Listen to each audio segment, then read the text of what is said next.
So I have two questions for you. The first is, why do you want to write? And the next is, what do you want to write? And they're both equally important. And I really ask this of so many authors who come to work with me as a literary agent and as a writing mentor.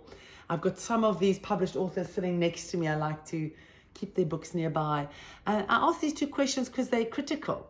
So the why is, what is driving you? And most often the answer is quite straightforward and simple, and that is, I have something to say. I have something to say. And it's very important to have something to say. And we want that of authors. We want authors that are passionate, that believe in something, that have lived something, that have a message, that have answers, right? We don't want necessarily to read somebody's book who's just kind of, yeah, well, it happened. So we want people who believe, they feel they've lived through something and they have something to share, or they know something, or their family knows something. I point back to my family wall because sometimes these messages come from that. They come from our back history. They come from our ancestors. They come forward into us. And sometimes we're asked to share them with the world. And the next question all authors have to answer is, what do you want to write? Because it doesn't always have to be a book. A book's a big thing. It's a long thing. It's going to take a year of your life to write. It's going to take another year to get a publisher. It's going to take another 10 years to promote and to back and to do talks about it and to go all over the world sharing it.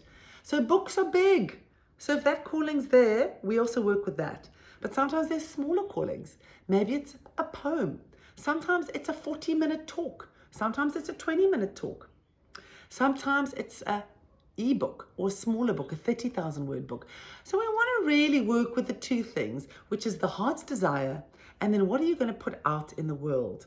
And the beauty about writing is it takes all of these things out of your head, out of the realm of thoughts, which have no substance, and they are like clouds that disappear. And it drives, writing drives these things into the written form, into the tangible, into the physical, so that it sits one day on a shelf. It becomes a movie in somebody's TV screen. It becomes a book of poetry in their house, or it becomes an actual talk you can do out in the world. So we want to get stories out there, stories of fantasy and stories of life. And the way we do it and how we do it is very important. So I'm Sarah Bullen, literary agent, writing mentor. And if this is what you want to share with the world, I'm happy to be on your team and support you to get that done.